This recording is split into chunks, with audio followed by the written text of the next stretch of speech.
যারা 2025 মাধ্যমিক দিবে তাদের জন্য আজকে ভিডিওটা খুবই ইম্পর্টেন্ট, কারণ আজকে ক্লাসে আমি আলোচনা করতে চলেছি বিগত বছরের প্রশ্ন উত্তর, ইতিহাসের প্রশ্নপত্র কি 2018 প্রশ্নপত্র, 18 সমস্ত ছোট প্রশ্নের আলোচনা করবো আজকে ক্লাসে। তাহলে শুরু করি আজকে ক্লাসটা। তাহলে আজকে আমার ক্লাসে যারা যারা নতুন থাকবে তারা অবশ্যই আমার চ্যানেলটা সাবস্ক্রাইব করবে। শুরু করছি আজকে ক্লাসটি। প্রথমেই তোমাদের 20টি এমসিকিউ থাকে, যেটা তোমাদের অ্যান্সার করতে হয়, কোনো অথবা থাকবে না, 20টি তোমাকে অ্যান্সার করতে হবে। প্রথমে এক নম্বর কোশ্চেন দেখে নিই। জীবনের ঝরাপাতা গ্রন্থটি হলো একটি উপন্যাস, কাব্যগ্রন্থ, জীবনী গ্রন্থ, আত্মজীবনী। এটা আত্মজীবনী। তারপরে হচ্ছে 2 নম্বর, সোমপ্রকাশ ছিল একটি সাপ্তাহিক পত্রিকা।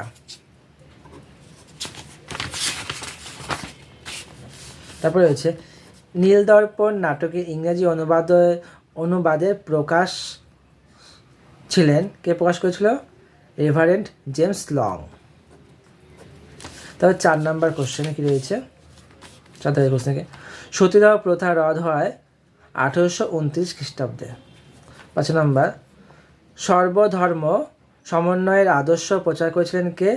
শ্রীরামকৃষ্ণ। 6 নম্বর, কোল বিদ্রোহ অনুষ্ঠিত হয়েছিল কোথায়? ছোট নাগপুর অঞ্চলে। 7 নম্বর, ভারতের একটি অরণ্য আইন পাশ হয় 1865 খ্রিস্টাব্দে। 8 নম্বর, 1857 খ্রিস্টাব্দে মহাবিদ্রোহকে ভারতের প্রথম স্বাধীনতা যুদ্ধ বলেছিলেন বিনায়ক দামোদর সাভারকার। এবার হচ্ছে 9 নম্বর কোশ্চেন, ভারতে ইস্ট ইন্ডিয়া কোম্পানির অবসান ঘটান 1858 খ্রিস্টাব্দে। 10 নম্বর, ভারত সভার প্রথম সভাপতি ছিলেন, গ নম্বর অপশান হবে রেভারেন্ড কৃষ্ণমোহন বন্দ্যোপাধ্যায়। 11 নম্বর, বাংলা ভাষায় প্রথম ছাপা বই হল a grammar of the Bengal language. 12 নম্বর, Indian association for the cultivation of science এর যে বিজ্ঞানী নোবেল পুরস্কার পেয়েছিলেন তিনি হল সিভি রামন। 13 নম্বর, বয়কট আন্দোলনের ফলে অর্থনৈতিক দিক থেকে ক্ষতিগ্রস্ত হয়েছিল মধ্যবিত্ত শ্রেণী। আমরা দেখে নিই 14 নম্বর প্রশ্ন কি রয়েছে। বাবা রামচন্দ্র কৃষক আন্দোলনের নেতৃত্ব দিয়েছিলেন কোথায়? বিহারে, যুক্তপ্রদেশে। 15 নম্বর, চম্পা উপজাতীয় বিদ্রোহ সংগঠিত হয়েছিল গোদাবরী উপত্যকায়। 16 নম্বর, নারী কর্ম মন্দির প্রতিষ্ঠা করেছিলেন উর্মিলা দেবী। 17 নম্বর, সূর্য সেন প্রতিষ্ঠিত বিপ্লবী দলের নাম ছিল ইন্ডিয়ান রিপাবলিকান আর্মি। 18 নম্বর, দলিতদের হরিজন আখ্যা দিয়েছিলেন কে? গান্ধীজি। 19 নম্বর, স্বতন্ত্র ভাষাভিত্তিক অন্ধ্রপ্রদেশ গঠিত হয় 1953 খ্রিস্টাব্দে। 20 নম্বর, গয়া ভারতভুক্ত হয় 1961 খ্রিস্টাব্দে। এই তোমাদের 20টি এমসিকিউ শেষ হলো। এবার দেখে নিব বিভাগ ক্ষয়ের প্রশ্নোত্তরগুলো। বিভাগ ক্ষয়ে লেখা আছে, দেখো নিচের প্রশ্নগুলির উত্তর দাও। প্রতিটি উপবিভাগ থেকে অন্তত একটি করে মোট 16টি প্রশ্নের উত্তর দাও। তাহলে তোমাদের এখানে 5টি বিভাগ রয়েছে। উপবিভাগ 2.1, উপবিভাগ 2.2, উপবিভাগ 2.3, 2.4 আর 2.5। এই 5টি উপবিভাগ রয়েছে।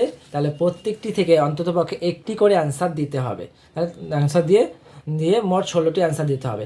যদি তুমি ভাবো আমি এখান থেকে 4টি দেবো, এখান থেকে 4টি দেবো, তো তোমার 8টি হয়ে গেল, আর এখান থেকে 4টি দেয়, 3 4 12টি হয়ে গেল। তাহলে 12 আর যে 4টা থাকবে, হ্যাঁ, 4টার মধ্যে এইখান থেকে তোমাকে দিতে হবে কমসে কম 3টা, আর এখান থেকে কমসে কম একটা তোমাকে মানচিত্র করতেই হবে। এটাকে পুরোপুরি বাদ দেওয়া যাবে না। যদি আমি এখান থেকে করি 3টা, বা এখানে 2টা করি তাহলে এখানকে 2টা মানচিত্র করতে হবে। এখানে যদি 3টাই করি, এখানে 4টা করলে 16টা হলো, কিন্তু এখানকার থেকে আমাদেরকে একটা করতেই হবে, এখান থেকে বাদ দেওয়া যাবে না, এটা তোমাদের মাথায় রাখবে। তাই দেখে নিই আজকে প্রথমে কী প্রশ্ন রয়েছে। একটি বাক্যে উত্তর দাও। ভারত মাতা চিত্রিত কোন ঐতিহাসিক ঘটনার পটভূমিকায় অঙ্কিত? বঙ্গ ভাষা বিরোধী আন্দোলনের পটভূমিকায় ভারত মাতা চিত্রটি হলো অঙ্কিত। 2 নম্বর, নিখিল ভারত ট্রেড ইউনিয়ন কংগ্রেস 1920 কোথায় প্রতিষ্ঠিত হয়েছিল? বোম্বাই। তারপরে ফর্ড ব্লক কোন বছর অনুষ্ঠিত হয়েছিল? 1939 খ্রিস্টাব্দে 3 মে। তারপরে বলছে মাতুয়া সম্প্রদায় প্রতিষ্ঠা করেন কে? শ্রী মতুয়া না, এটা মতুয়া সম্প্রদায়ের প্রতিষ্ঠাতাকে শ্রী হরিচাঁদ ঠাকুর। এবার উপবিভাগ 2.2 এখানে রয়েছে সত্য মিথ্যা। তাহলে প্রথমে রয়েছে 1 নম্বর, মধ্যবিত্ত শিক্ষিত বাঙালিকে নৃত্যের বিষয়ে আগ্রহী করে তুলেছিলেন উদয়শঙ্কর, এটা হলো সত্য। 2 নম্বর, ভারত সভা গিলবার্ট বিলের বিরোধিতা করেছিলেন, এটা হলো মিথ্যা। ফরাজি একটি প্রাচীনতম উপজাতি নাম, এটা হলো মিথ্যা।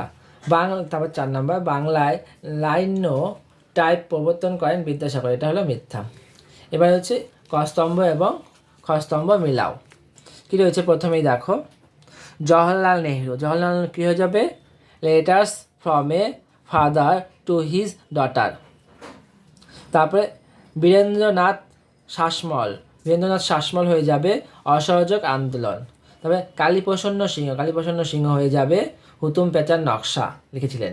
তারপরে ডক্টর আম্বেদকর হয়ে যাবে পুনা চুক্তি 1932। পরে দেখে নিই। পরে তোমাদের হচ্ছে মানচিত্র, 4টা মানচিত্র জায়গা দিয়ে যায়, সেই 4টা তোমাদের ভারতের মানচিত্রে চিহ্নিত করতে হয়। সেখান থেকে কমসে কম তোমাকে একটা হলেও চিহ্নিত করতে হবে। তোমার মানচিত্র তোমাদের দিয়ে দেবে পরীক্ষার সময়, তোমরা এখান থেকে যে কোনো একটা চিহ্নিত করবে। তারপরে দেখে নিই এই শূন্যস্থান তোমাদের সকল ছাত্রছাত্রীদের জন্য নয়, যারা কেবলমাত্র দৃষ্টিহীন শিক্ষার্থীরা মানচিত্র করতে পারবে না, তাদের জন্য শুধু শূন্যস্থানগুলো রয়েছে। তোমরা যারা স্বাভাবিক স্টুডেন্ট তারা কখনোই এগুলো অ্যান্সার করতে পারবে না। তবুও আমি এগুলো আলোচনা করে দিচ্ছি, যারা দৃষ্টিহীন পরীক্ষার্থী তাদের জন্য এই হলো বিভাগটা আমি আজকে আলোচনা করে দিচ্ছি। ফোর্ট উইলিয়াম কলেজ প্রতিষ্ঠিত হয়েছিল ড্যাশ খ্রিস্টাব্দে, 1800 খ্রিস্টাব্দে। ড্যাশ ছিলেন বারাসাত বিদ্রোহী নেতা তিতুমির। 3 নম্বর, প্রফুল্লচন্দ্র রায় ছিলেন ড্যাশ শাস্ত্রের অধ্যাপক, রসায়ন শাস্ত্রের অধ্যাপক। মাস্টারদা বলা হতো সূর্য সেনকে। এরপরে রয়েছে তোমাদের বিবৃতি। এই বিবৃতিটা শুধু তোমাদের ইতিহাসেই থাকে, তাই ইতিহাসে এই বিবৃতিগুলো দেখে নিই। তাহলে কী আছে? 1 নম্বর বিবৃতি রয়েছে, 19 শতকের বাংলায় নবজাগরণের ব্যাপ্তি ছিল খুব সীমিত। এর সঙ্গে কোন বিবৃতি যাচ্ছে? 3 নম্বর বিবৃতি যাচ্ছে, কারণ এই নবজাগরণ শুধুমাত্র পাশ্চাত্য শিক্ষায় শিক্ষিত প্রগতিশীল সমাজের মধ্যে সীমিত ছিল। তারপর 2 নম্বর বিবৃতি, 1872 খ্রিস্টাব্দে ইংরেজ সরকার 3 আইন পাশ করে। কি 3 আইনটা হলো? এই আইন প্রণয়নের উদ্দেশ্য ছিল বাল্যবিবাহ, বহুবিবাহ নিষিদ্ধ করা এবং বিধবা বিবাহ আইন নিষিদ্ধ করা। বিধবা বিবাহ আইন নিষিদ্ধ না, আইন সিদ্ধ করা, বিবাহ চালু করা। বাল্যবিবাহ, বহুবিবাহ নিষিদ্ধ 2টা, আর বিধবা বিবাহ চালু করা। 3 নম্বর বিবৃতি রয়েছে, রবীন্দ্রনাথ ঔপনিবেশিক শিক্ষা ব্যবস্থা পছন্দ করতেন না।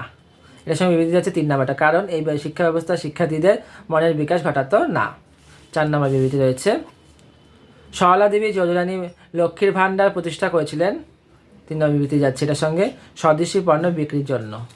তাহলে তোমাদের বিবৃতি দিয়ে আজকে প্রশ্ন অ্যান্সারগুলো শেষ হলো।